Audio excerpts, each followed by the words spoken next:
tabs, Greg. Manage your tabs. That's your problem. Yeah. That's your problem. Poor tab Sounds management. like Springfield's got a tab problem. He's the tab man. Skid it out of doobop. Now. Alrighty. Should we do this thing? I think we should. All right. We're waiting for you, bro.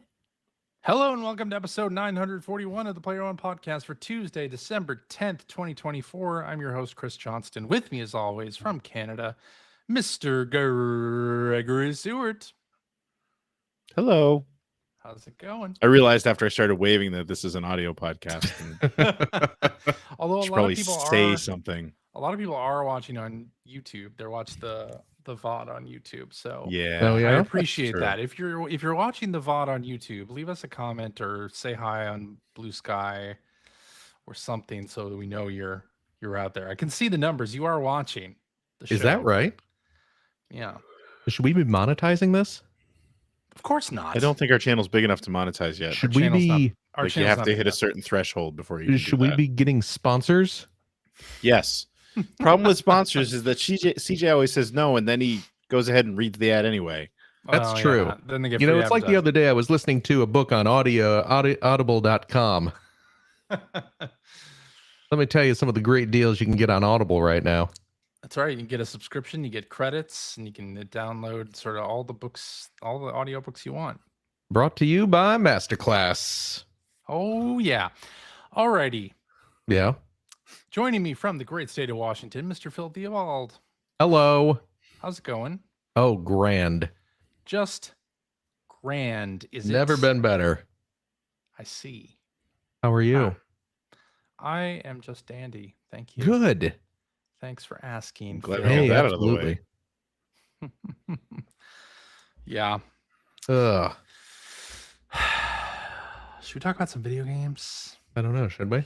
By the way, my daughter watched the Suicide Squad movie, the 2016 Suicide Squad movie. Wait. The Is that non. the good one or the bad one? No, that's the Non-James bad Gunn? one. No, the non-James Gunn. Oh yeah. Oh, why would she do that? Because it's got Harley Quinn in HBO it. Max suggested that she watch it based on her previous viewing habits of watching everything Batman and Superman. Right. Imagine my surprise when it suggested she watch some Suicide Squad. So my daughter and my wife watched Suicide Squad, the non-James Gunn one, Yeah, the bad one. the bad one, and I knew it was the bad one. The And I really looked bad on- one. I looked at it on Max. I was like, which one did you watch? Because there's two. Yeah. And saw that they watched the bad one, but they really liked it. My daughter Charlotte really liked it. There were fun moments in that. Well, she's If you don't pay too close attention, it's entertaining. she's gonna flip when she watches the good one. Then. I know. Yeah. So And I mean, there- I Bill's- added that to her watch list. Bill's right in the chat. Yeah. At least get her watching the Harley Quinn cartoon. Now you said that was not appropriate. Well, I mean, Neither is Suicide Squad. If she's watched that, and at least the Harley Quinn cartoon is good. well, that's true. So Yeah, my daughter's seen Die Hard. Like she's seen a lot of movies she probably shouldn't see. Did I tell you we watched Army of Darkness together? oh, good. Probably. Watching that? We watched it together. mean, I put it Army- on. I was like, let's see if she. So we were watching. Army of Darkness is Army of Darkness is that bad. slapstick comedy for crying out Yeah. loud. I know exactly. It's slapstick. It's R-rated, but why? There's nothing. No, bad in it. no, that's as PG-13 as a movie can I get. think it's just because of some of the language. That's the only reason it got an R rating. Probably. I don't think there's like one F-bomb in the whole movie. Is there? Yeah. I can only think of one, but that doesn't mean anything. I haven't watched it in years. so. But what happened was we did our normal like Saturday. We're watching a bunch of shows, watched some Batman animated series, some Ranma, Yeah. and then I was like, all right, I'm just gonna put this on. And she's like, I'm going upstairs. Like, I don't want to watch this. I was I don't like, watch your "Just give it- stupid old man movie. Just give it like 5 minutes. Give it a good watch. And she was hooked. in Oh, 5 yeah? minutes. Good. And she was like, "This is so stupid." I was like, "But you're still here watching it." She's like, "Stupid means good, that I'm enjoying Oh. it. It's stupid fresh, as the kids say. It's stupid awesome." Yeah. Apparently. That's right. Yeah. So, and she got a Batman Santa hat. Did I tell you this too? She has a Santa hat Nice. that has the Batman logo on it. Oh, Yeah, and she did a Christmas recital for her vocal lessons and wore the Batman. nice. Yeah. Yeah. Good stuff. Did she? That was Good the stuff. recital. Did she sing the Jingle Bells Batman Smells song? No, but she should have. My gosh. That's a shame. Missed opportunity. Realizing. Yeah. Yep. But from that Christmas recital, I got some ideas for Christmas songs that we should do. Oh or yeah. not do any of them. Okay. We'll just have to see. Okay. Alrighty. Let's talk about some video game news. Okay. You hear about this? Sure did. It's There crazy. was- Can you believe it? There was a software update to PlayStation 5 consoles. Actually, I don't know if it was an update. It just said like there was a feature update. Oh. And if you tried to use your PS5, it said there was a feature update. Please restart your system if you want to take advantage or whatever. So, and when you did, it did a startup like the old PlayStation 1 Sony Computer Entertainment right. thing, and then did the PS2 startup, I think, too. Maybe. But then, so the special 30th anniversary boot up, and then themes have somehow magically appeared on PS5 because there's a theme that you can apply to your system for each one of the PlayStation hardware generations. Yeah. I don't know if did you guys do this? Hell yeah. I saw them, and I cycled through the themes to look at them, Yep. and then I switched back to just the default. Me too. Too disrupt. It was What? Not great. Like I put on like the PS1 theme, and then I go out to the main menu, and then like the top like quarter or third of the screen It's covered. is just a big like PS1 system covering up all the like actual like Icons. main home images, and I'm just like, this is It covers them. Oh, is it just because the covers contrast them. is bad? Yeah. And the PS2 one also has like stuff covered. I use the PS2 one, and I don't have any problems with it covering any information. No. Yeah. No. Okay. But I mean, I could see that with the PS1 if the icons are a light color, because the PS1 is I obviously cycled really through light all of gray, them, but- and just like, you know, when I would scroll over and highlight a game, and it brings up like a big image of like game key art or whatever it brings up. There's just PS2 startup screen graphics hovering over it, and I'm just like, this is ugly. I don't like this. I think it looks great. So ditched I them, see.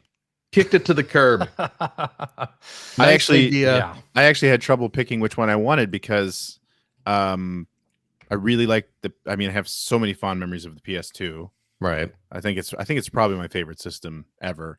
And but then I absolutely loved the Wave theme for the PS3. They did it for they updated it for PS4 as well, but the PS3 one I really like a lot. And that's basically what that theme is just has that wave in the background. So, but yeah, I've had the PS2 one on and I love it. I have not seen any of what you guys are talking about. Now I want to look. I don't know. Maybe I'm oversensitive. I've I never might known also you to be be. oversensitive, Phil. What the hell's that supposed to mean? See? Just like Well, that. there was one with the PS2 theme. I think it was covering some of the key art with humanity, which is why I didn't Oh, like it. Jesus. The worst crime. The worst crime. How can you cover that beautiful key art? Come Agreed. on, man. Anyway, Yeah. so maybe this means themes are coming to PS5. These are available for a limited time, and yeah, you can swap between them or turn them off in the settings menu. So Yeah, We'll see you what guys are happens crazy. The top of this theme is not covering anything. okay. Maybe when you like preview it, it does, but this is all background. Okay, you know what? And now that I've said that, you're right. It does cover part of the key art. Yes. See? But it's not covering icons. Well, I'm It's not talking just about that. literally well, one of you was. I was talking about that. Yeah. I'm talking about covering CJ's the crazy. key art. Yes. Or wait, You're no, right. It I does wasn't cover the talking key about art. covering icons. Yeah, It does I was cover the only key talking art. about we You're were right. both talking about covering the key art. That's No, why we you both said the icons. words That's why I said it's weird. key art. That's why I said maybe you're right because you Yeah. know You were the the one who said PS icons, so you're one mad at is- yourself. Yeah. Oh Why my are you God. hitting yourself? Why are you hitting yourself? Why are you hitting yourself? Look at You know, Greg trying to gaslight us here. The best part about this is that I know CJ can't be bothered to edit the episode, so we'll be able to go back and listen to this. You mean Anyway. you saying that it covers the Anyway, icons? There's no need to edit you being wrong, Greg. I think it looks great. Okay. I think it looks like great too if you like don't like seeing the whole images. You know, I think I didn't notice because I don't ever look at those images. I Well, scroll over and I just hit X to start the game I want to play. Yeah, same. I do I just too. don't even think about it. Yeah. Don't like it. Not for me. Don't Love like it. Another thing you may or may not like, Donkey Kong Land 3 is now on NSO. Don't like it. So now that's 3 Donkey Kong Land games on NSO. So they're on a bit of a streak with the Donkey Kong games on Nintendo Switch Online / These NSO expansion games are pass. coming fast and furious. Where is Donkey Kong 94?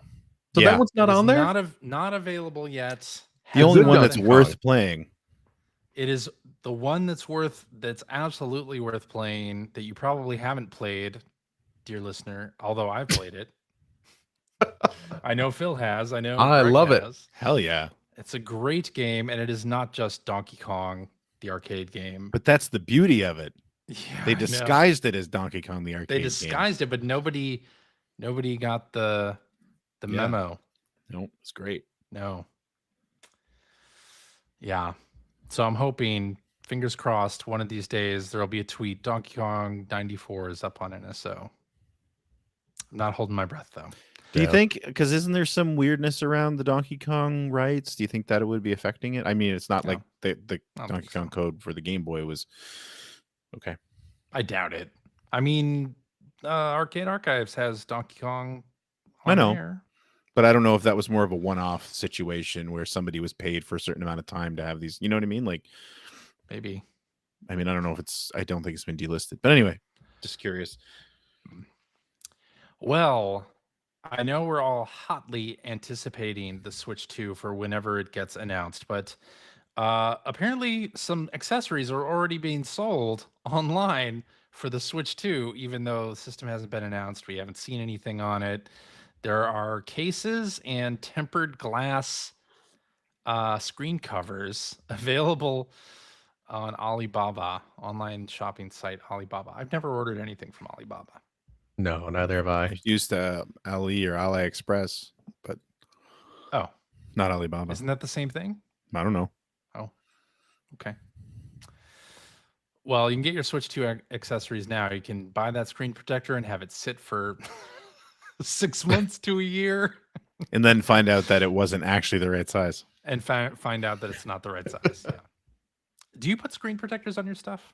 Either of you? Hell yeah. I don't believe I have a screen protector on my I've Switch. Never put a screen protector on anything. But then I Really? also I Oh. don't take my Switch out in public So- very much.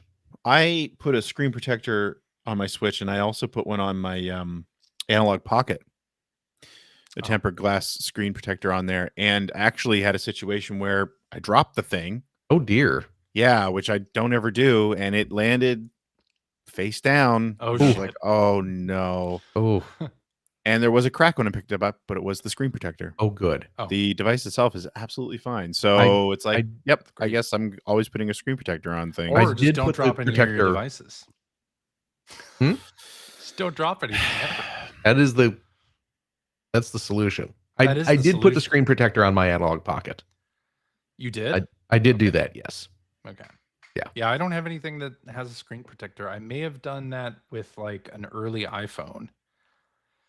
But then I didn't like how it often would make the screen appear like dimmer than it actually was. And if you put a screen protector on those early iPhones before they perfected screen protector stuff, it would like not register Yeah. your touches. Oh, that was a long Yeah, time and ago, my friend. things. And that was a long time ago, but I didn't like it then, and I don't like it now. I did get one for my TV. which was a pain in the ass to install. But you just left the plastic on, right? Did No, you do no, that no. I too? bought like a tempered glass, In addition Really? to like a giant 65-inch tempered glass. no, you didn't. I had to very carefully stick it No, on. you didn't. I had to get a giant novelty credit card to swipe over it to get the air bubbles out. No, you didn't. It was an ordeal, No, you didn't. but it was worth it. No, you didn't. I have full confidence now in case I drop my TV. Can add this to the soundboard. No, you didn't. Oh, no, you didn't. Okay. So get your screen protectors and cases for the Switch 2 now, because Yeah. they're going to be sold out. You have to get those now. Well, they might be already sold out. Who knows? That's true. NSO is also getting the NES Tetris this week, and in fact, I believe this weekend, it may already be over. There was a Tetris 99 event, a Maximus Cup event, where you could get There the was, Tetris for NES theme. which I did get. I did not, Oh, because I don't have any nostalgia for the Nintendo NES Nope. Tetris. I have nostalgia for the Tengen version, because that's Yep. the version that I had. Absolutely. So, I have been very good about collecting all of the themes for Tetris 99. I still have them, all of them. I think well, they're now up to like, you don't have to buy them, or you don't have to do it right when the event happens, right? You can buy them with tickets after. um, Some I- of them, anyway. they did that for some of them. I don't know if that's like an all the time thing. It is all the time. Well, those offers, you can buy them with tickets. Well, I don't know if it stays up, but last time I looked, you could buy a bunch. Yeah, I don't know if those stay up or not. I've never cheated to get them. I've always earned mine Oh, I by see. playing well. Huh. Mr. Fancy Pants. So Yeah.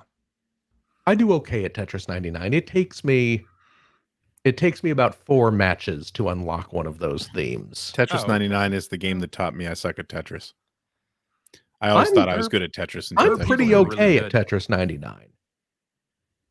Yeah. I will usually finish within like the top 15. No, God no. I will say, so every year at Enhance, we run a Tetris Effect Connected World Championship, and the one for this year just ended this weekend.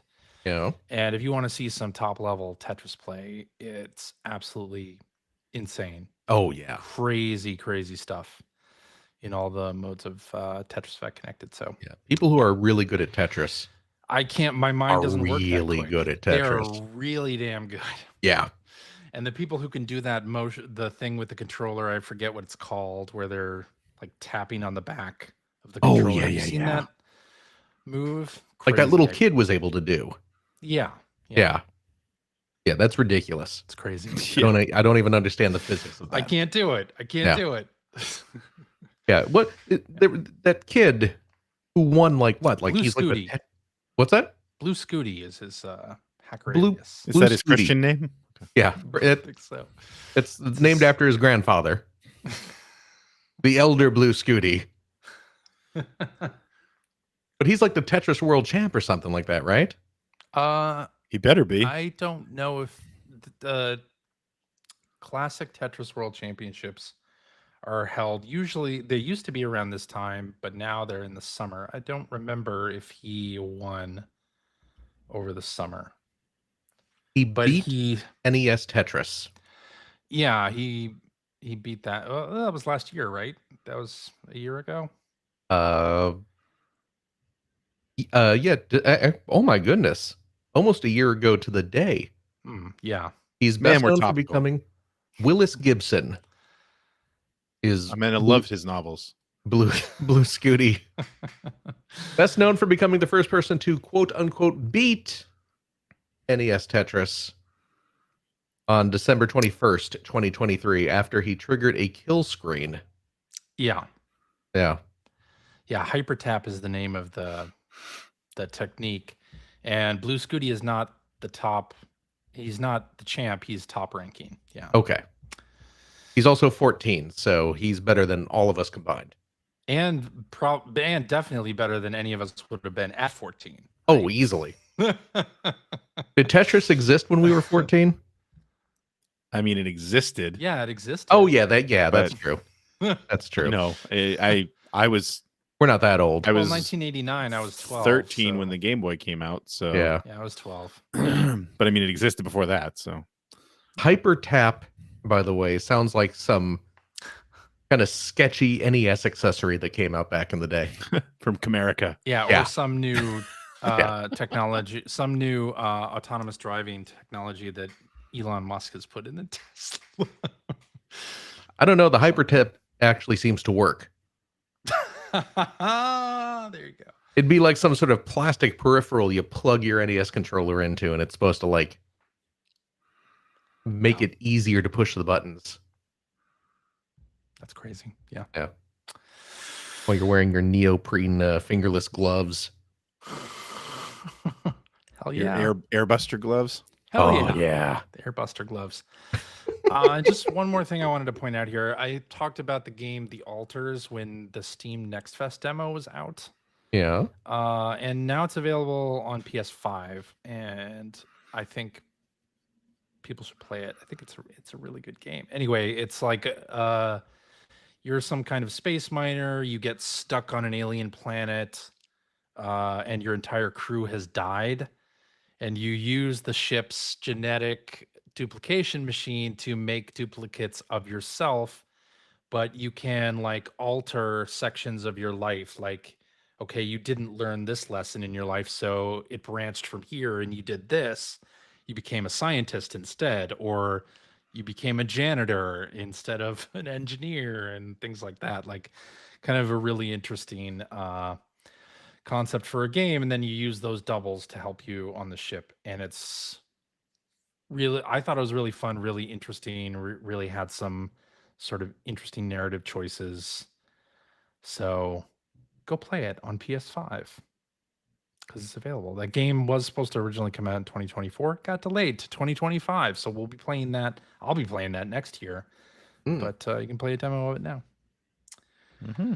And I'm sure we'll get a lot of game announcements coming up here at the Game Awards this week. You guys All right, excited? is it Thursday? Oh, right. Yeah. Something like that. I mean, yeah, sure.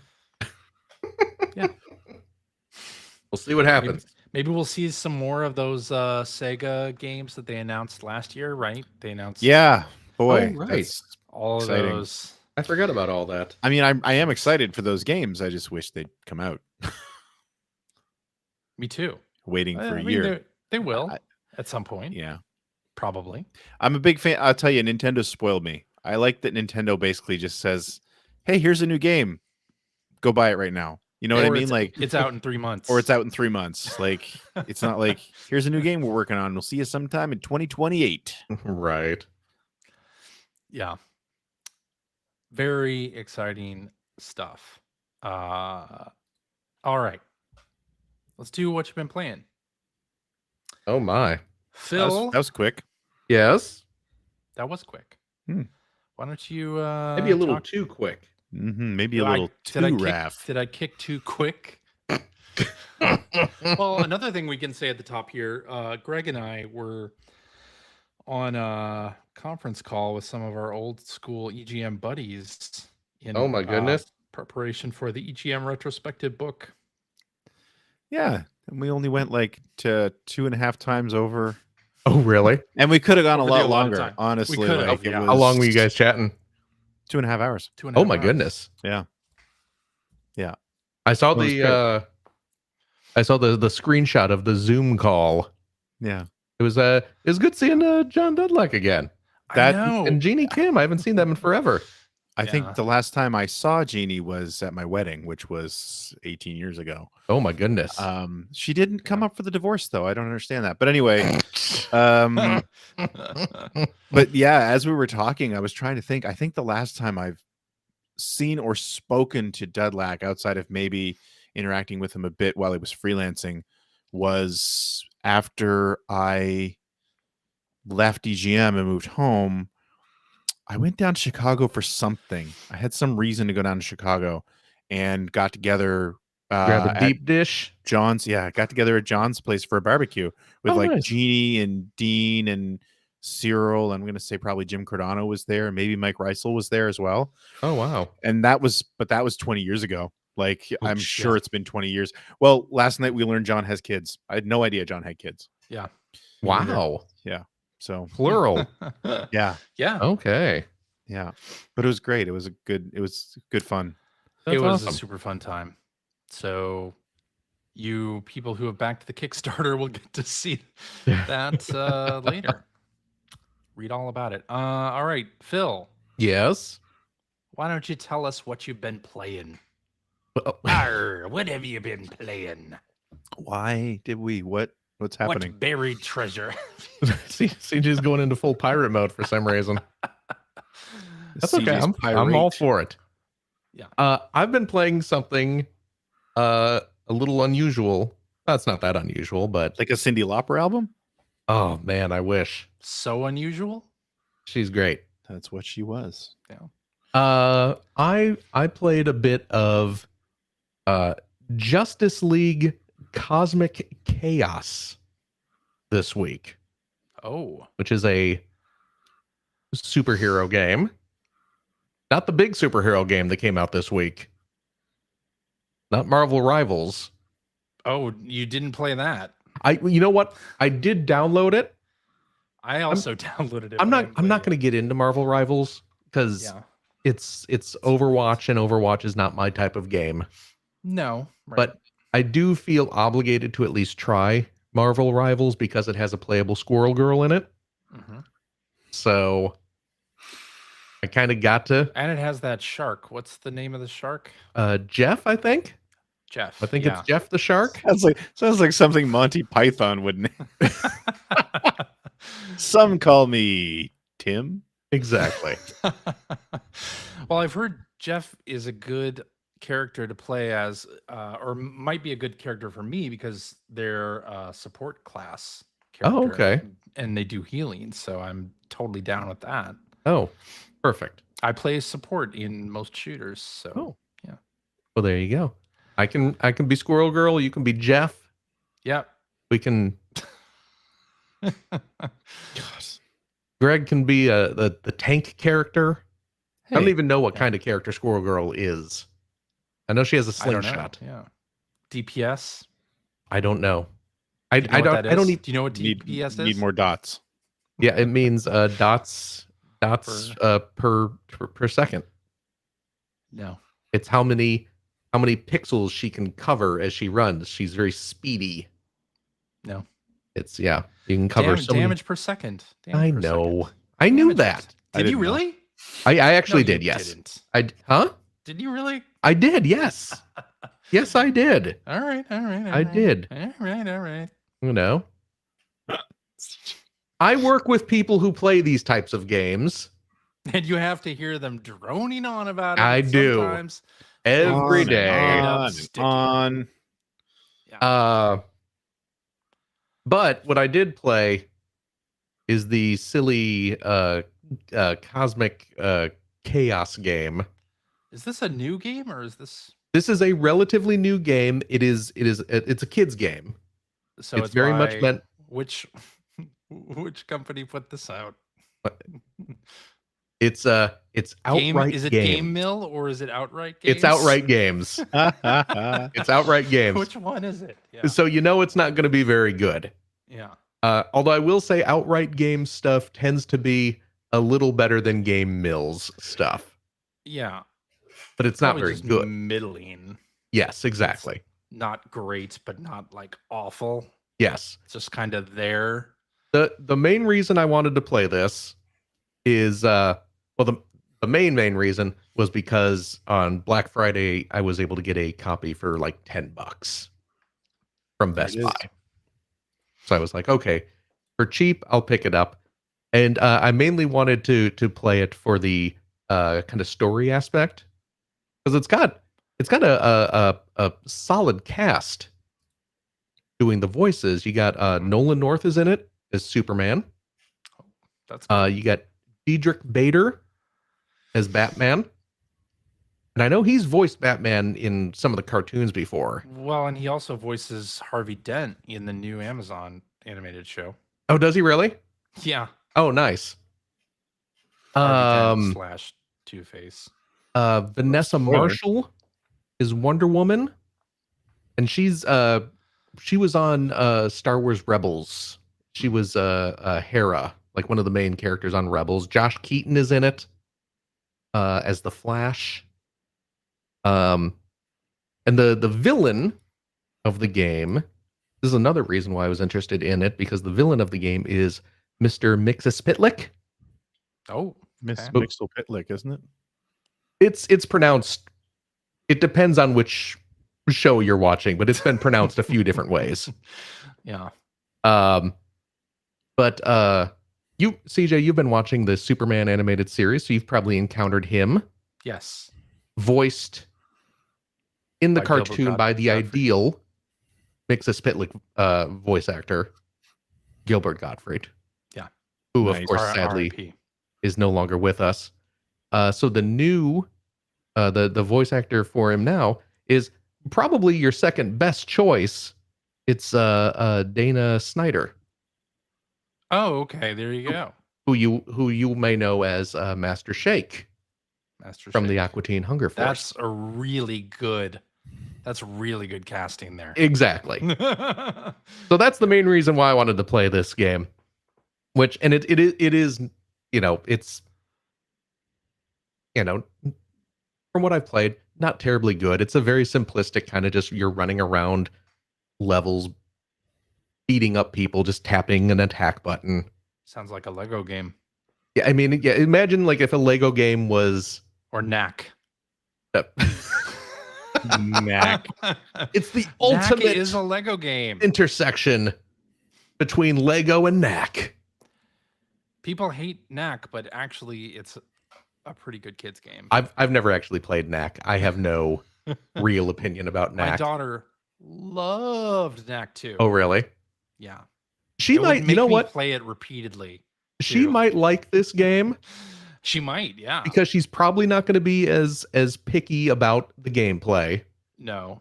And Uh, can you be multiple characters? You can cycle between Batman, Wonder Woman, and Superman, Perfect. and they all have their own special moves and whatnot.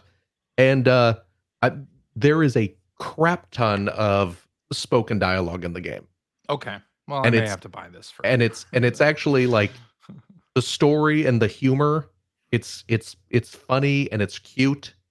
So like personality, the game is top notch. The actual gameplay, Yeah. it's there. Okay. But yeah, your kid might actually dig it, just because she's so big into the superhero stuff at the moment. So She really is. might be worth checking Well, out. Yeah, and super into DC. Super specifically. into. Super. I into got it. you. Yeah. Yeah, you know what though? She might actually dig it just based on the whole, Okay, love of yeah. DC. So And she really likes Mixes Pitlick. there you go. And yeah, he's the main villain of the game. Cool. I'm sure she'll love it then. So yeah, If you're watching this now, Charlotte, turn it off. It's going to be one of your Christmas presents. we just spoil a Christmas Turn it present or something. off. Maybe. Oh dear. Well, It's fine. okay. Yeah. But yeah, it's not a good game, but it is cute and funny. I'm just waiting for the text. I'm watching the stream.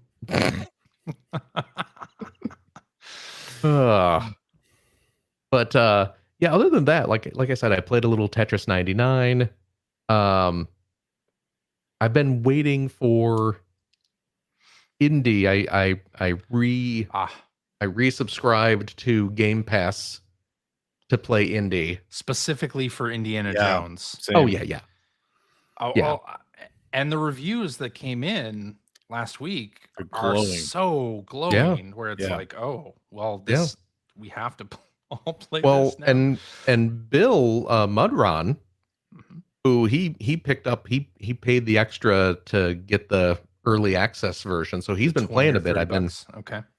he's been posting a bit about it on the Blue Sky, and it seems like he's really digging it so far. So Cool. I'm Is this a game? Even if it causes me motion sickness, I'm going to have to put on the little shock bracelet. Seems like possibly. Which is fine. I can play games with the motion sickness bracelet, but I don't prefer to do that. Right. If I don't have to. Ugh. I play VR games with it, but Oh, do you really? Yeah. Okay. Does that just go on your wrist? Just goes on my wrist, yeah. Okay. And it works. Put a little lubricant on your wrist underneath Hello. the metal part. Yeah. And Tell me about CJ it. After Dark. You can adjust. No, slow down while you describe Yeah, this. you get it. Yeah. Okay, let me get the bottle of lube out. No. There we go. You put a little on your wrist, and then it's for the conduction of the electricity in Sounds the like bullshit. device. Right, and it sends you can adjust it, and it sends electric waves into your wrist, into the pressure point. I'm gonna be honest, CJ. This does sound like hokum. It fucking works. Like it's kind of crazy how well it works. I never know how to feel when CJ busts out the casual F-bomb. I know, right? He feels, especially he just finished saying his daughter's probably watching the stream. She's heard that word. From she's you. heard me say it. She just watched Suicide Squad for crying out loud. That's also true. Ugh. But yeah, I'll put that on and play it and get a little electricity in my wrist. We are on Blue Sky, by the way. We're all on Blue Sky. I'm responding to the chat. Yeah, that's Mr. Luke Lore from the Xbox Expansion Exactly. Pass podcast. We are on Blue Sky, and the podcast is on Blue Sky. I've stopped using X. Oh, I stopped weeks ago for the most part. Yeah, and boy, it has helped my mental health exponentially. Yeah, I'll still use X to, if Enhance is promoting something, I'll retweet it on X because I still have right 6,000 followers, but I have over 1,000 followers on Blue Sky now. Nice. Oh, look at you! Kind of crazy. So look at you. Yeah. I'm just Whimsical Phil. I'm this the same handle I use everywhere. And I'm Super Pack. Same. I'm on Blue Sky. That's my last name. There you go. Yep. Easy peasy. There you go. Easy to find. Yeah, and then P1 Podcast. Yep. On the Blue Skies. The podcast is on there as well. Yeah. What else have you been playing? Anything? That's really about it. Like I'm coming up on. You're looking forward to indie. I gotta. You got it. Everything good. Hell yeah. Preload the game. It's like 136 gig or something. It's a pretty big download. I did preload it. Okay. And when does it unlock? Is it Tuesday? Tuesday. I believe it's like Monday night. Okay, as we are recording on Sunday. Monday night for you guys. Probably early Monday Tuesday morning for me. Oh yeah. Exactly. Yeah. So yes, yeah. I'm waiting for that. I'm very close to my little holiday vacation from work. I got one more week of work left, and then I'm off till January. That's nice. So is that like a company thing, or is it just using vacation time? It's a combination. I am strategically using my PTO right around the same time we have like when the office shuts down. So that's that a good I get idea, a nice 3-week vacation.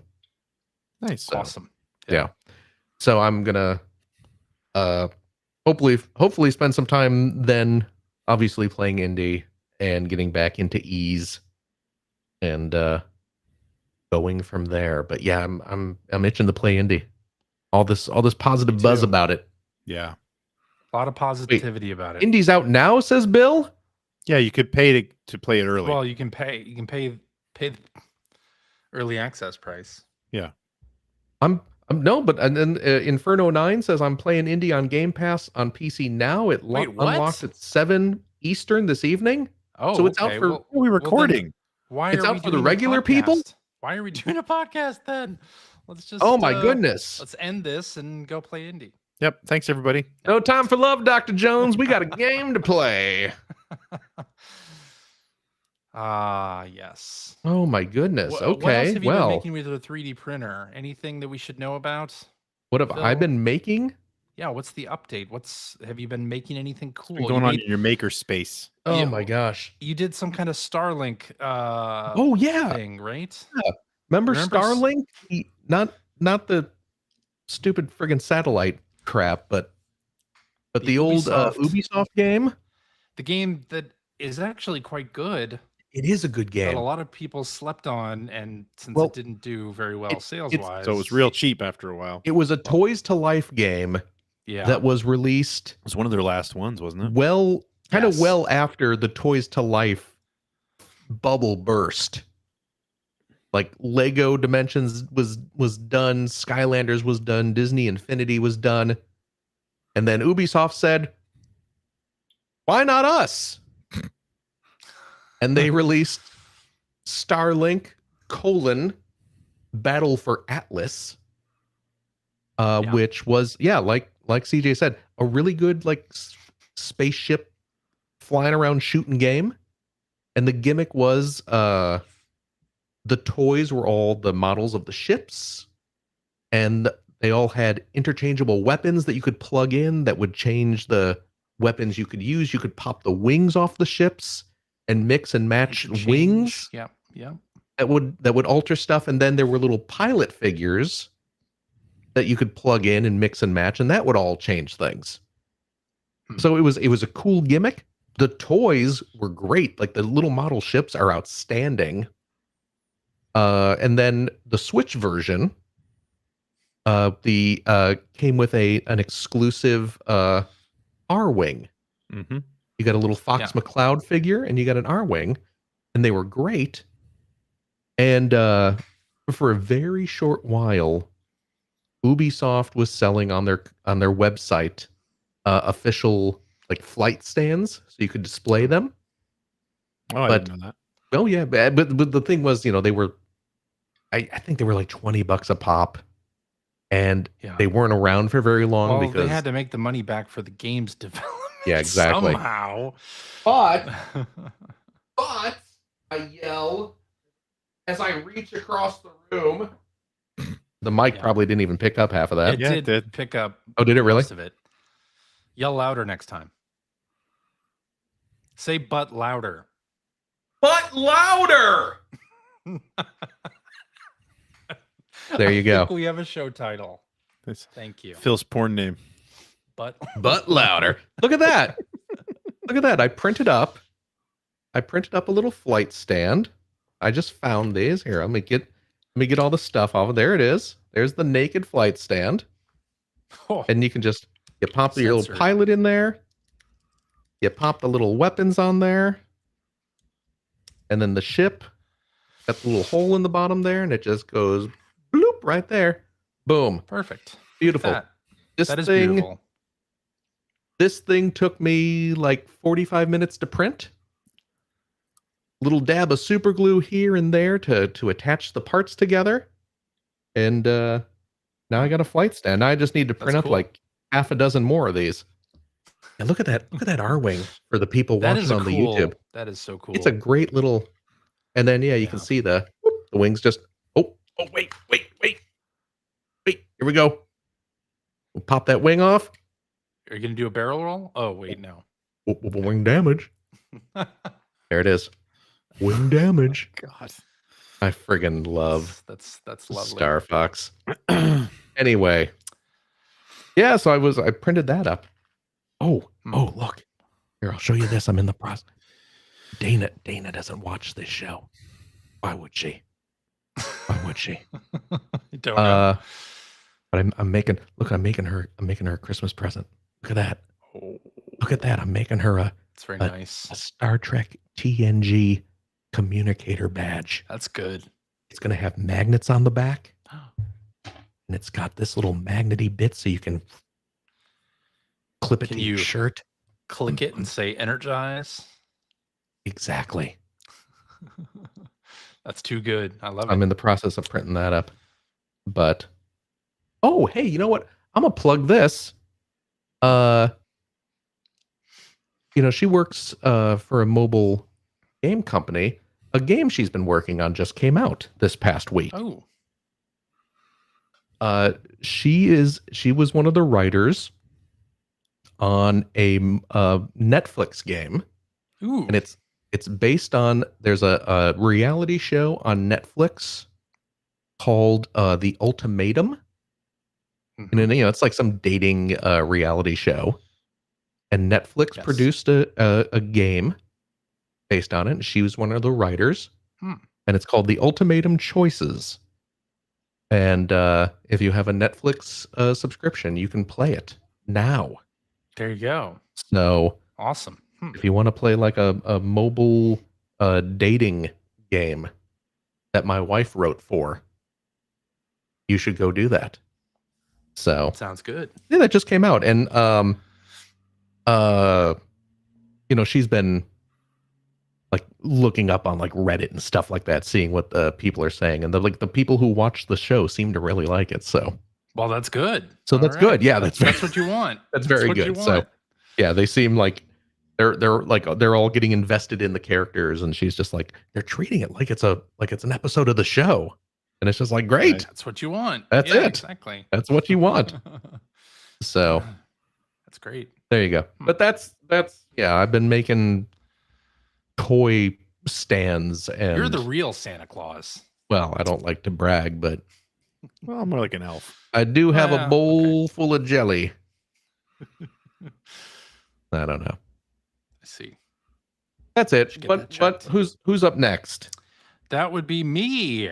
You. I'm up next. Me. CJ, baby, what have you been playing? I have been playing Dragon Quest 3 HT 2D. Oh, me too. Some more. I'm going to be headed to the pyramid, which I guess is like the first major. That is exactly where I am. Oh, really? Story point of the game.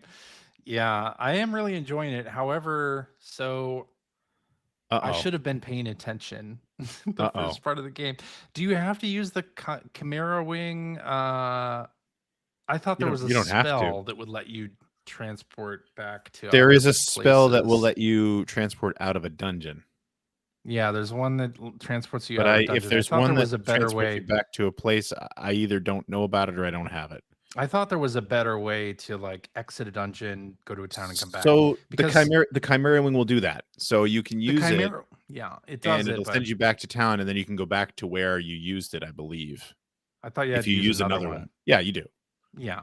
It's not all free, CJ. You got to use some of the resources in the game. Another Chimera Wing. What? Am I CJ made of Chimera Wings here? Do I look like I'm 12 already? Chimera Wings. Oh, there's a Chimera Wing spell called Zoom. All right, thank you, Scoop Joe. Oh, I don't think I have Zoom. You probably don't have it yet. Yeah. No.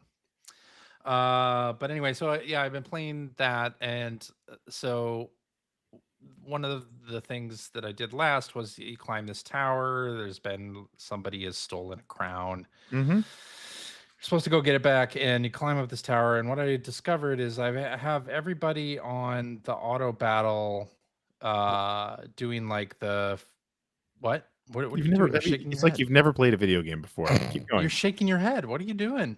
Auto battle. Come on, man. Yeah. Keep going. Well, it's like, my character attacks, and then everybody else does whatever, right? Mm-hmm. Or are you saying you select the attack for every single character? Yeah, I command them every. Do you really? Every turn. Yeah.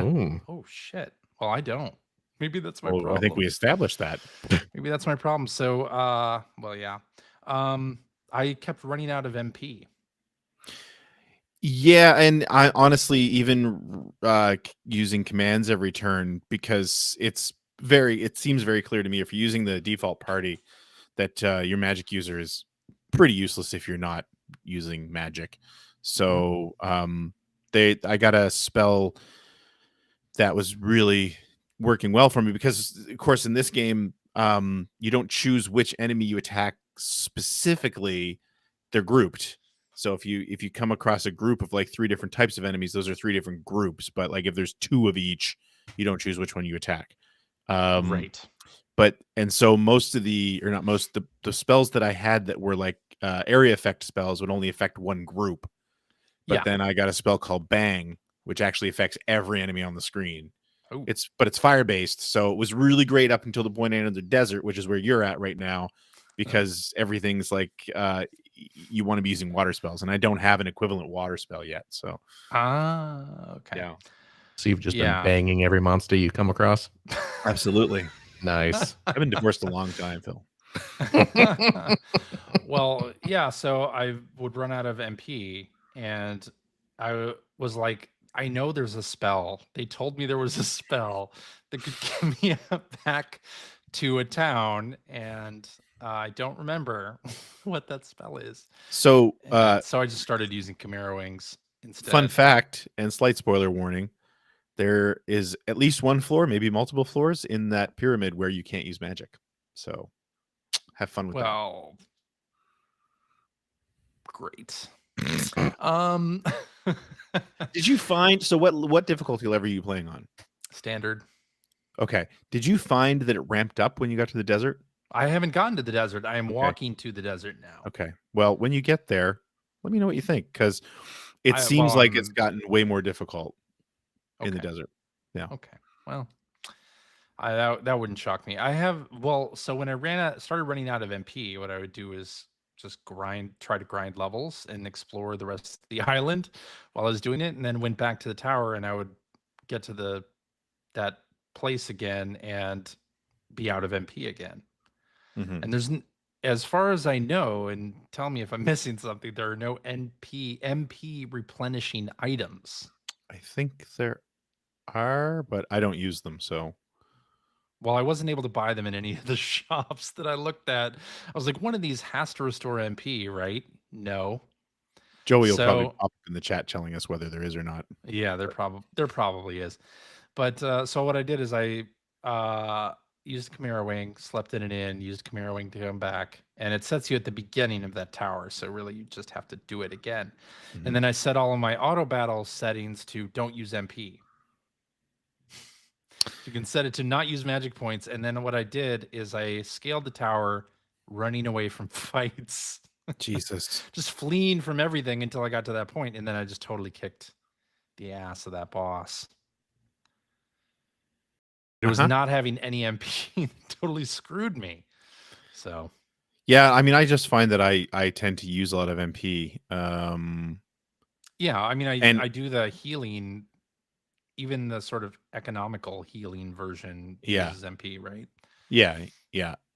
But it feels very old school in that, and I think with the desert there's a great example, because it feels very much how I used to play RPGs, which is like, okay, there's a bunch of really good gear in the stores in this like the main town in the desert, and it's all very expensive. And it seems clear to me that you pretty much want to kit out your entire party before you attempt the pyramid. So I've been wandering around the desert. But the nice thing is, too, if you want to do that sort of thing, you can get this item called Musk. And if you use it, it ups the random battle rate for a while. So you walk around, you're getting into a fight like every 5 or 10 steps. And it lasts for, I don't know how long it lasts. It's just a decent amount of time. And if you've been picking up treasure and stuff on the map, you've definitely got some. So like when you get to the desert, I that's what I was doing. It speeds up the grind a little bit. I mean, you still have to do battle after battle after battle, but at least you're not wandering around a long time waiting for a battle to start. So okay. Yeah. Well, and the other, keep an eye out on that. The other thing that I've really started doing as well, because I was finding in the desert, like I said, I don't have the proper water-based spells to really be as effective as I want. But one of the things that I hadn't been doing, and it feels like maybe the game wants you to do, is that your magic users, a lot of their items actually have effects if you use them as an item. A lot of their weapons, I should say, have effects if you use them as items. So I like my main healer actually had, for the longest time, had a sleep stick. It was just called a sleep stick, and I was only using it to fight with. And it's like, well, what am I doing? And I started using it as an item, and it was pretty effective. So there were certain enemies in particular. There are these like caterpillar enemies that you've already seen before, but the ones you find in the desert love to use flame breath, which does a decent amount of damage to everybody in your party. And I don't think you can dodge it. And they usually get 2 attacks each. So if you come up against a group of like 3 or 4 of them, they can whittle your HP down really fast. But I found that they were really susceptible to this the sleep stick. So just put them to sleep, and they don't wake up when you attack them right away. So it's buys you a little bit of time. Okay, but it definitely ramps up in the desert. I see. Yeah. Well, that is all I've been playing. Just Dragon Quest 3 HD 2D. So, Greg, why don't you tell us about the other things you've been playing? That's the main thing I've been playing as well. Although I did also finish for the first time ever Popful Mail on the Sega CD this week. I've been streaming it on Twitch. Yeah. You would not finish that. No. And I'll tell you why. The difficult platforming that I watched you stream. Actually, that wasn't too bad in that game. That what you were watching me stream was like the very end of the game. Oh, okay. There's like one. Well, maybe it was. Anyway, this was the most difficult platforming in the game. But no. So, Working Designs, for people who know who Working Designs was, they did a lot more than just translate games. They love to fiddle with the difficulty of games. Did they? Yeah, and honestly, Popful Mail has always been one of the worst offenders there. Their work on Popful Mail was kind of ridiculous. They went way overboard with by making healing items extremely expensive. Like, I think things that cost, it's not a stretch to say something that cost like 100 gold in the Japanese version cost 1,000 gold. Ugh. And wasn't as effective. And then in that game too, I was going and looking on, I think it was the cutting room floor tonight, just looking at a chart that was put together about what the enemies that they changed, and how much damage they could do and how many hit points, like percentage wise, how they were increased. And I mean, there are some enemies that they increased their attack power by 200%. And those weren't bosses. Those were just enemies you came across in the game. The game was ridiculously hard. And the thing is that the game in its original form is not ridiculously hard. It's not super easy. Some of the bosses are. The final bosses aren't necessarily extremely easy. The final boss was actually pretty tough, but it wasn't because they were damage sponges, right? It was because of their patterns. You just had to learn the patterns. So anyway, I've been playing through it, and I've been playing through the Unworked Designs version, which is basically just a patched version of the game, that still has the translation, still has their American voiceovers and stuff like that, which is great because the work in Popful Mail was quite good on the translation. I mean, their goofy humor mostly fit in that game because it was a goofy game. Yeah. So you still had the weird modern references that I could say some people wouldn't like, but to me, they really fit that game. So it's great that that's all there, but they removed all the fiddling they did with the prices and the, yeah. Like, I'm looking at things like there's an item that you can use in the game called an amulet, which gives you temporary invincibility, but you can't hurt anything while you're using it either. And they raised the price of that item 1,400%. What? Yeah, I mean, the numbers in this are ridiculous. Like, wow. Stone shoes, you can run over spikes, 900% increase. Oh, hey, Greg. Yeah, Greg. what? Get good. Yeah, exactly. Exactly. Yeah. And this was just like, that's crazy though. Was this just to like counter rentals and stuff? I don't know. Like, I mean, that seems like what is the point? That seems like the narrative now, because there were companies that absolutely did do that. Like Sega has said for years, not that they increased difficulty so much, but like Ed Annunziata has said this multiple times over the years when talking about the difficulty of his games, right? Like especially the Echo games, because they were quite difficult. Oh yeah. And he has said multiple times, like, they were tuned that way so that somebody couldn't rent it and finish it on a weekend, right? And I've interviewed and seen interviews with some Japanese developers, like actually the developers of Gaiaris, said that when they were creating that game and they showed it to Sega of America asked them to increase the difficulty for that reason. So it is a legitimate thing that was being done, right? I don't want to say that Vic's full of shit when he says this, but I don't know that was the only reason. I do think that he thought he was making these games better somehow by making them more challenging. But I will say, it felt like it ramped up a lot. Like Lunar was all right. Lunar 2 was a little bit more difficult than I think it should have been. Popful Mail was ridiculous. Vi was way too grindy, I think, because they but I mean, if you look at these different games through the years, they upped the difficulty of so many of these games they released. Yeah.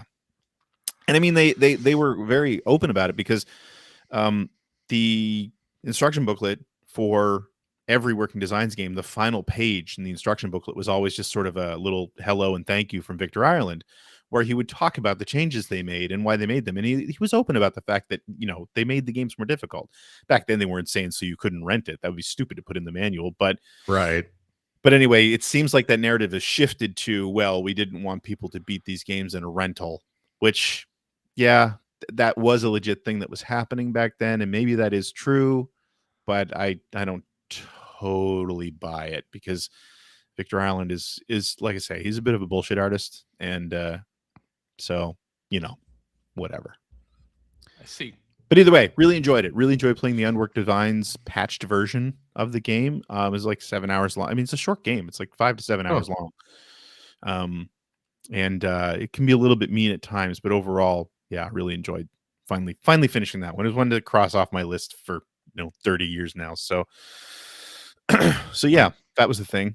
And then there's another thing I wanted to mention, that it's not a game, but it's game related. So was it Netflix? I think it was Netflix released a documentary series called It's in the Game recently, which is a series about the history of the John Madden football franchise. Really?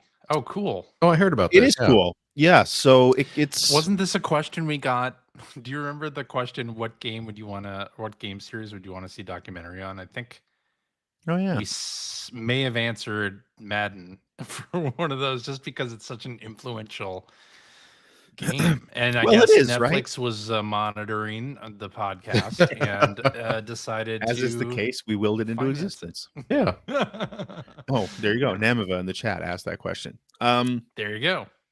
So it is very cool, because the story of Madden is very interesting. I mean, where it went from something that oh my God, Trip Hawkins, the founder of Electronic Arts, was a major football fan, and it was something he was trying to put together for years. He wanted to release a football game for years, and through different machinations, he ended up hooking up with John Madden's group and convincing Madden to put his name on the game.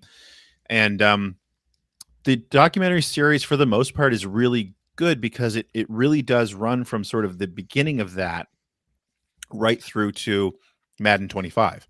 In fact, it's kind of framed as a here's the history, and then they'll do a little bit about the current team working on Madden 25 at the time, and it's kind of like the weight of the history of the series on them and that sort of thing. So it's kind of an interesting framing of it. I'm going to have to watch this. You should. And the other thing is they've got a bunch, and I'm assuming a lot of it came from Tripp himself, because I follow him on Facebook, and he'll constantly post scans of like old notebooks and stuff like that. So he's got a lot of this stuff, and there's a lot of old footage of the old offices and the people who were working on the game, and they really go through the story, and it's great. But a lot is omitted as well, which feels weird. Like it feels like, again, Trip Hawkins is another guy who he's a salesman. He's always been a salesman, and he's good at it. Right. Yeah. And so I feel like they kind of just let him say whatever he wanted to say and just called it gospel. I'm trying to think of it. Well, here's a specific example that I'd never heard before, and I'm sure there's a grain of truth to this, but the documentary pretty much lets him and other people from EA take credit for the fact that Sony released the PlayStation because Tripp tried to sell them the 3DO. Right? And that was the reaction I had, CJ. It's just like, No. really? Okay. I mean, that's that again, I'm sure there's a kernel of truth there, but I don't know.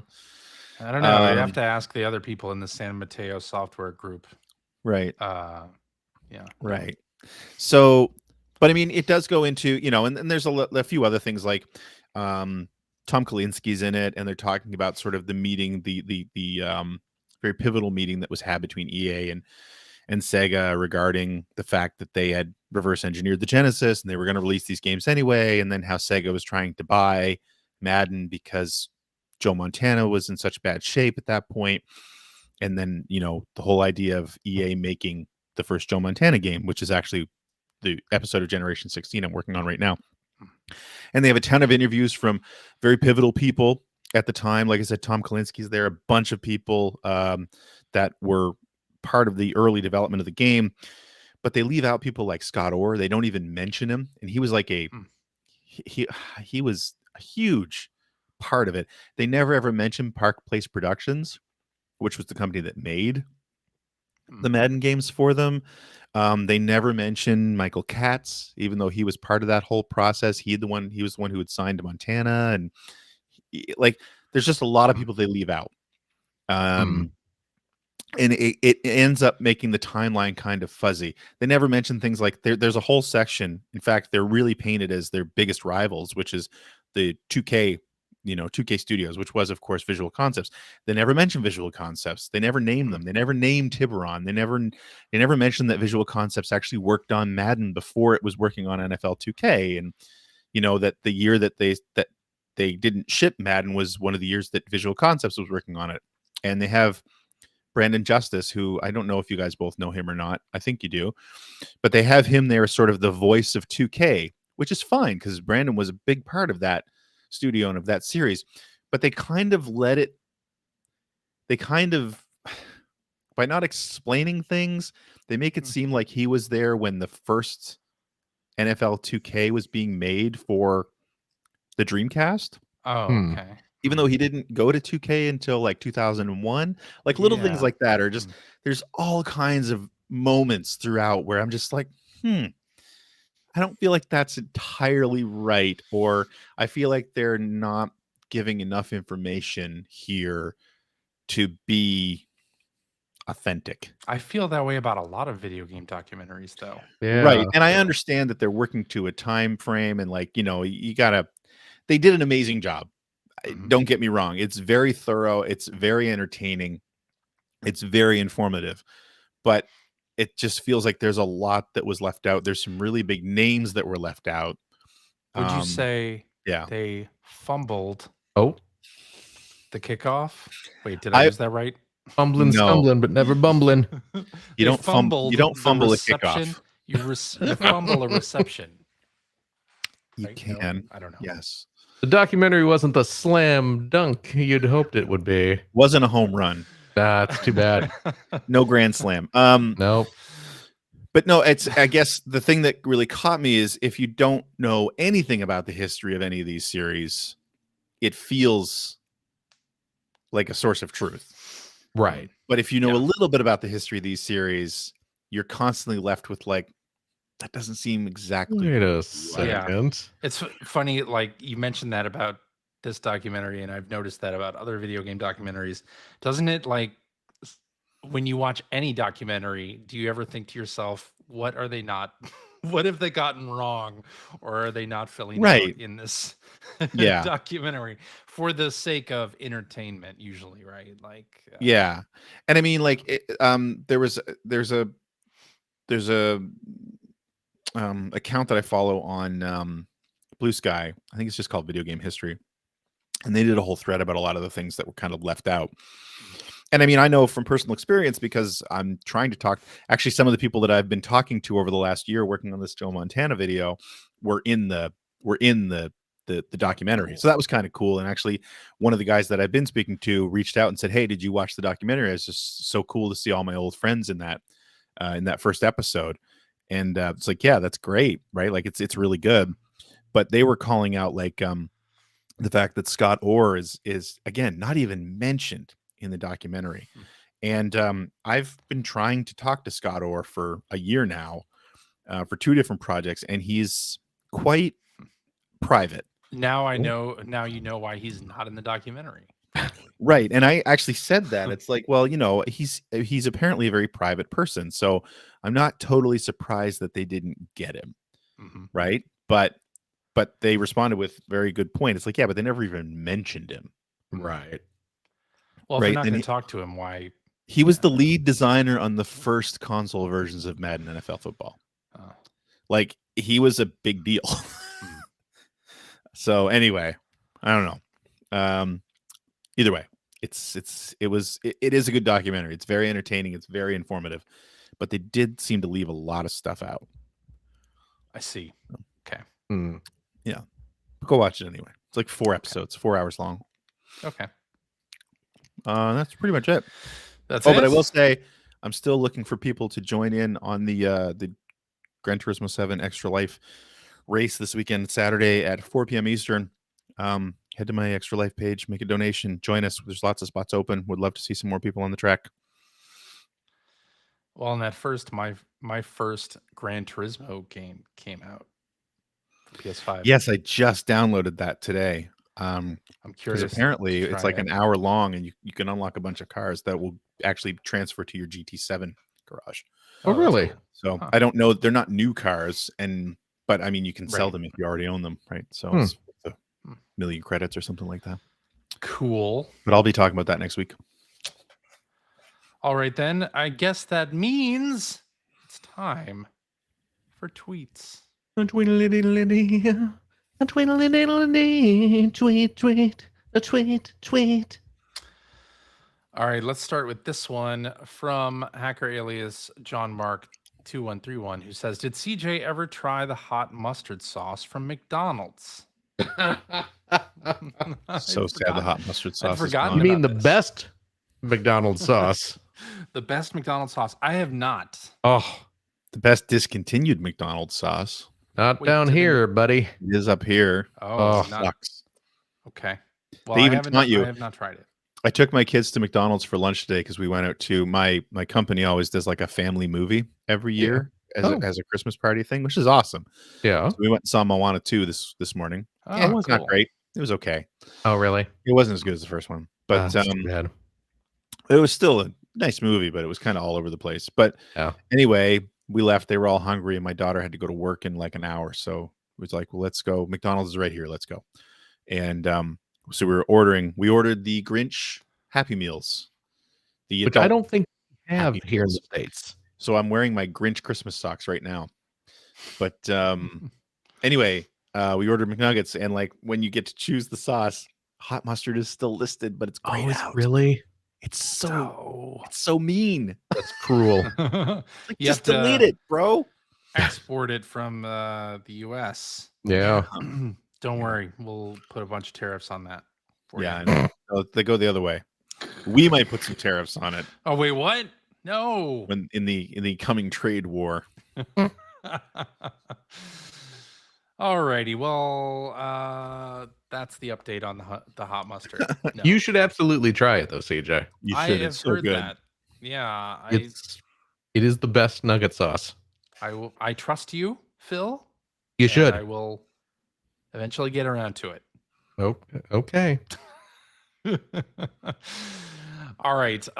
Let's do this one from Brian Maniac, who says, people talk a lot about introducing their kids to various media, but what are some things your kids have gotten you into? Knack 2, does that count? It absolutely counts if you played it because your daughter wanted to play it. Yeah, that's the only reason I finished it like twice. I would say for me, it's more music than anything else. Yeah. As far as media that they've introduced me to, I have a lot of songs that I listen to in my regular rotation now because my kids were listening to it and I liked it. Yeah, same. My daughter went through an Olivia Rodrigo phase, and now I have that on my like heavy rotation playlist because we listen to it so often, and I don't skip the tracks when they come up. So with Spotify, like everybody does, it's like I use Spotify, and they do like the end of the year roundup, the rewind or and whatever. so I got mine, and I thought it was so funny because my kids use my Spotify account. So I am apparently one of the biggest Taylor Swift fans in the world.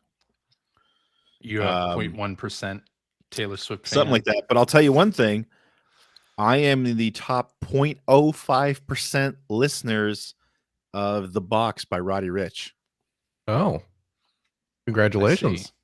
My son has that on his like pump up sound playlist when we go to his sports stuff, and he's in like every sport under the sun, so we listen to it a lot. So yeah, it was funny when it popped up because it's like I'm one of the top 0.05% in the world for that song. Anyway, that's pretty good. But yes, I am a Swiftie. I got my special thank you video from Taylor and everything.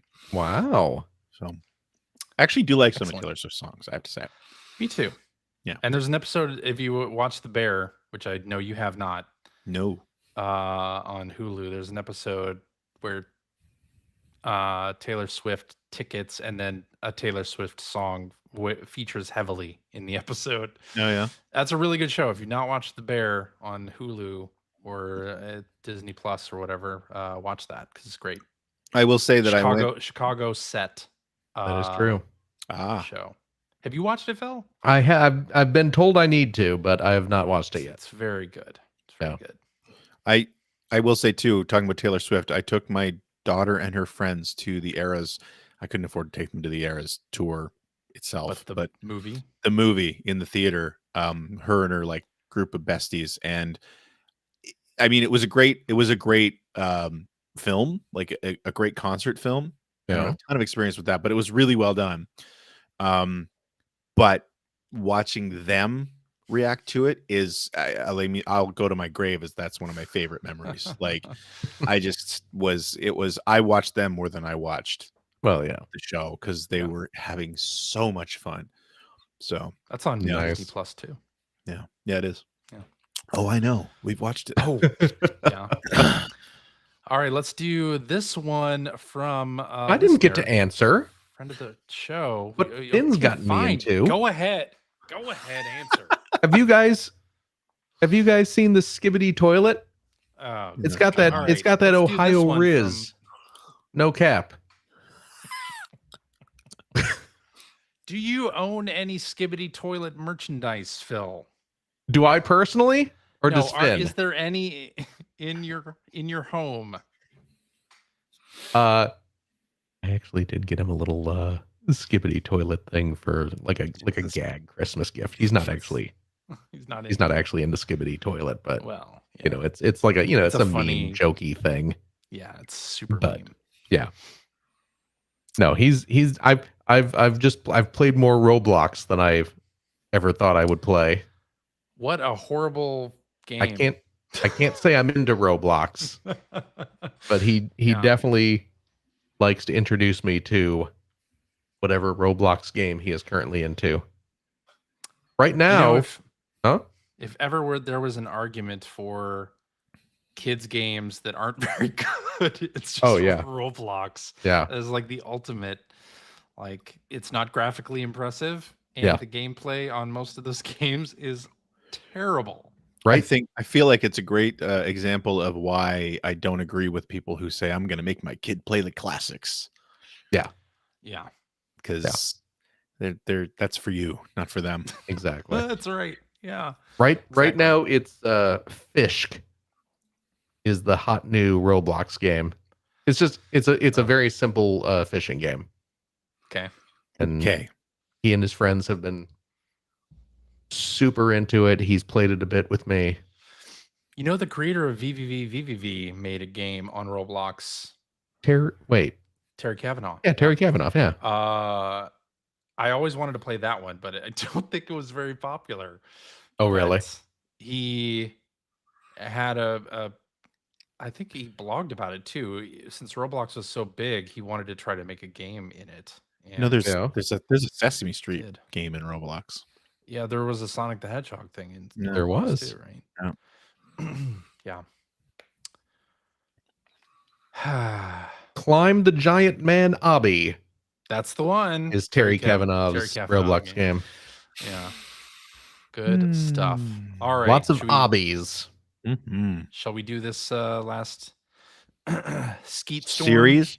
Skeet Storm. Yeah. So Molly Patterson, friend of the show and EGM editor, formerly diehard game fan, formerly game fan.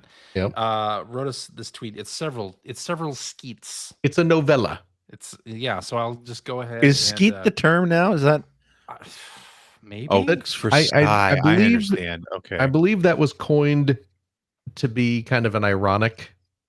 Okay. And of course, anything that's coined ironically mostly just sounds stupid, but and then it just kind of picked up. Yeah, we'll call it Bodie McBoatface. Yeah. All right. Not sure if this is something you guys have already touched on, but if not, as someone of a similar age range to you all, we grew up with the understanding the consoles had points where they would die, and we would no longer get new physical games. First real change to this was the Dreamcast, where because of the break in the console copy protections, we saw indie publishers bringing out a handful of new games in the years after the system's library was considered finished. Now, however, the idea of systems being finished in terms of new releases is totally out the window. From NES to 3DO to Game Boy and especially to the Genesis, we're now not only seeing new indie releases come out physically, but new localizations, games that were canceled but resurrected, etc. 2024 marked the 35th anniversary of the Genesis's launch in North America, and yet it's received more than 10 new physical releases this year, including a long-awaited English version of the cult classic shooter Eliminate Down. Having these older games live again through compilations or special releases on modern consoles is one thing, but what do you all think of this push to also keep making new physical games for those older consoles themselves? Really cool, wasted effort, amusing but otherwise pointless. Amusing but otherwise pointless side industry. There we go. I did it.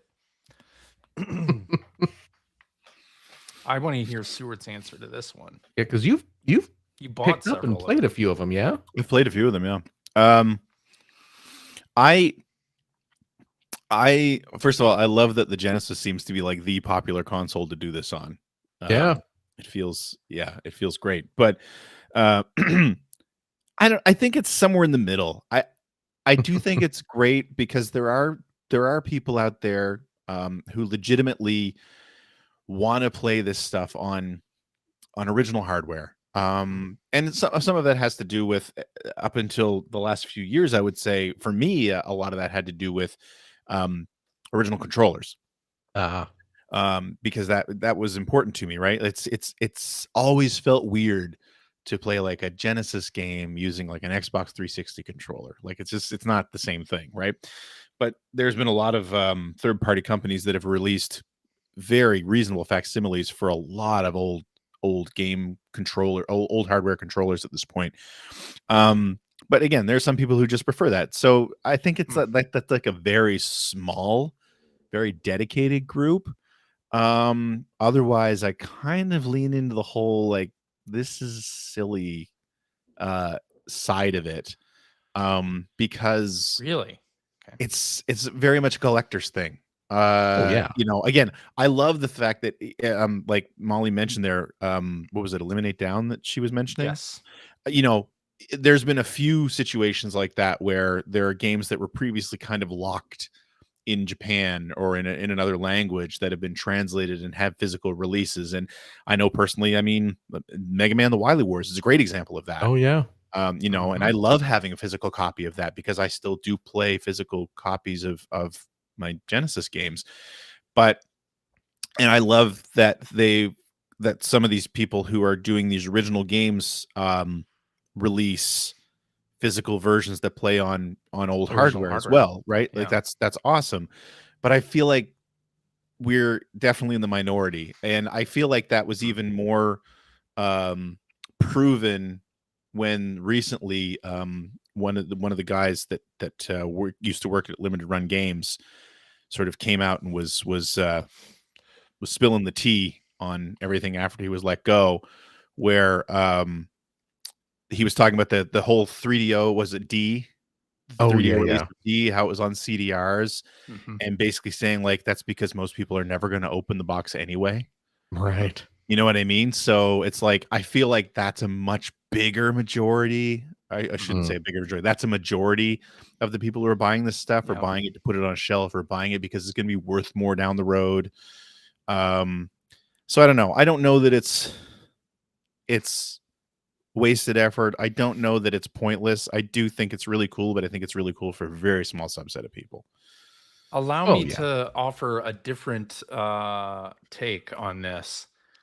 Developers who grew up with these machines and didn't have the capability, dev systems, resources, etc., to make games for these systems are now to the point where they do have those resources, can make those games, and it's kind of a game dev challenge. Like, can I make a Genesis game like that looks and feels authentic, or an NES game, or a Game Boy game, or Game Boy Color game, like that Grimace game that McDonald's did or whatever? Like, that's can I make a game that will play on this original hardware? I think it's a great thing. Like, if you're learning game dev, it's a great thing to try to do. It's like, well, could I, with the new tools that we have, and make a game for this hardware? Chances are it's going to be a yes answer. And I think more often than not, it's like a really cool dev thing that also get people to pay attention to your game that may otherwise not have. Yeah, no, that's a good point. Like I said, I feel like it's a really hard question to answer. There's not a one size fits all answer, because I do agree with you, and I do love that some people are making these like original games, not even just the remakes or the translations of older stuff. But I guess for me, the other thing is that I have no problem, especially with the volume of the stuff that's coming out now. I have no problem falling back to emulation. Yeah. And I think a lot of these people are smart in that they give that option. Like, I remember playing the game Tanglewood. I kickstarted. I was one of the people who kickstarted the game Tanglewood, which was a Genesis game, which I think you could, and I think I did get a physical copy. But when you kickstarted it, it also included a ROM. Yeah. That you could download and play on an emulator in case you didn't have a Genesis. Or for me personally, it was because it was like I used it because I do use an SD card reader for in my Mega SG. Why wouldn't you? So it was easy. It was nice to have the option to just load that onto the SD card and play it. I still bought it legitimately, and I got the ROM from the people I bought the game from. So it was smart that they were able to do that. And I feel like a lot of companies are doing that too, where it's like, we're making it for the original hardware, but also we're releasing it digitally on modern hardware. Right. There's a shooter that people really love that the name's escaping me right now, that they did that. And it was like, that's brilliant. That, to me, that's the way to do it. Don't just lock it to the old hardware. But I do love being able to pick up and play old games. There's another game that I'm trying to remember the name of right now that was like an RPG that Namco was going to release and never did. A Japanese RPG that was released physically that I ended up buying as well. Like, I do have probably a dozen of these things, but I've gone well past the whole, I have to buy all of them because it's just too expensive to do that. And I buy them to play them. So yeah, which is what you should do with video games. I agree, but I feel like we're a smaller group than the people who buy them to display them and or resell them. True. Sadly. All right, is that it? We done? And you tell me. I don't You're know. the host, bro. I think we're done. Alrighty, and that is our show for this week. Thank you very much for listening. If you have a question for us or would like to comment on something you heard, you could direct that to @P1 Podcast on Threads and Blue Sky. Or you can go to our internet website at www.player1podcast.com. There you'll find our contact information. You'll find blog entries about Sega CD stuff from Mr. Greg Stewart. You'll find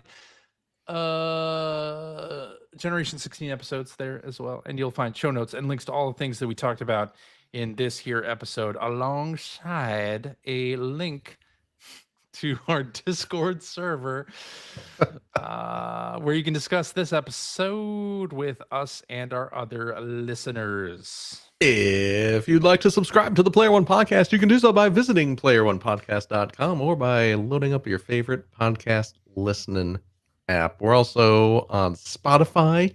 You can like us on Facebook. You can watch video archives of our show on the youtubes.com/P1 Podcast, or you can watch us live most weeks on the YouTubes, the Facebooks, the Twitch.televisions. Just excuse me, tune into one of our many social media accounts to find out when we are doing our next live show. Typically, it is Sunday evenings at 5:30 specific time. So join us, won't you? And I'll tell you what, if you like what you've heard, and how could you can head over to patreon.com/P1 Podcast. Throw a few shekels our way. There are a lot of those homebrew retro games for the Genesis, the Game Boy. What do you got, Greg? Speaking of that, it just reminded me. Yeah. Somebody is porting the Batman Returns beat 'em up from the Super Nintendo to the Genesis. Really? And it apparently is going to be out before Christmas. That's a great game. And it's going to be 2-player. Oh, wow. Yeah. Ooh. Who's the second player? I don't know. I'm assuming Robin, but there was no Robin in Batman There's Returns. no Robin in that movie. Is it just a palette swap Batman? Maybe it's Catwoman. Maybe it's Max Shrek. I don't know. Don't you fight Catwoman in that game? I don't know. Listen, buddy. Just trying to share Complicated. something cool. That's all. Well, my point is, Jesus Christ. we need your Patreon funds so we can buy all of these custom ports and homebrews and such, so we can become the premier podcast location that discusses these many exciting games. Doesn't that sound like a great idea? Yeah. CJ? Yes. No. Yeah? Is that that's the new focus of the show? Nope. That's going to be season 2. Once we hit episode 1000 and we roll over. roll over to season 2, we're going to become Started episode 1 again. Yeah. No, what we will use your Patreon funds for, of course, is to keep our podcast streaming and running and all that stuff that you gotta pay for podcasts and things like that. But I'll tell you what, friendos, if you are a Patreon supporter of the $5 tier, cheap, you gain special access to a weekly bonus episode that we record right after this. We play games crack-wise, having fun doing all of that stuff we can't do on the regular show. CJ, Yeah. do we have a game this week? Phil, we don't have a game this week. Sorry to say there's no game. We're shutting it down. It's the end. No, but in lieu of a What the game. In lieu of a game, we're going to talk about the 30th anniversary of the PlayStation. Oh my gosh, it's We're something gonna talk about timely. 30 Never heard of it. years of PlayStation. In 30 minutes, how much PlayStation history can we talk about? It's a good 20 minutes is going to be devoted to whether or not the PS5 themes cover up the icons or not. And then I don't think they do, but I've heard Greg believe final that 10 minutes is about the Net Eurose. Make your own games, eh? That's right. Perfect. I just wanted that gray PlayStation. Well, who It didn't? looked pretty freaking cool. Well, we are going to be delving into some retro PlayStation fun on our after show this week. So we hope that y'all will join us for that. And I'll tell you what, if you have a couple bucks left over, why don't you go to patreon.com/Greg Seward to help support Greg's outstanding, and it is outstanding, web series about North America's favorite runner-up, the Sega Genesis. Thank you, Philip. And if you are a supporter of the $3 variety, Also cheap. even cheaper, even cheaper. You get early. Oh, are you You get a cold. you okay? You get early access to every video I put out. In fact, if you are a supporter of that tier, you've already got access to my 3DO video, which will be coming out for everyone else this Saturday. Outstanding. Please look forward to it. I got to watch that. Yeah, you do. Yes. I do. I definitely do. Is that it? I think that's it. Is that it then? CJ, Yes. thank you. Thank you, Phil. Oh, of course. Gregory. Yo. Thank you as well. Thank you, Philip. Of course. And as usual, big ol' thank you to you. You, specifically you, our wonderful, wonderful listener. Every darned one of you. As always, please take care of yourself, your loved ones, your family, your friends. Be kind to each other. Be kind to yourself. And we hope to see you next week. Bye-bye. Bye-bye. Goodbye.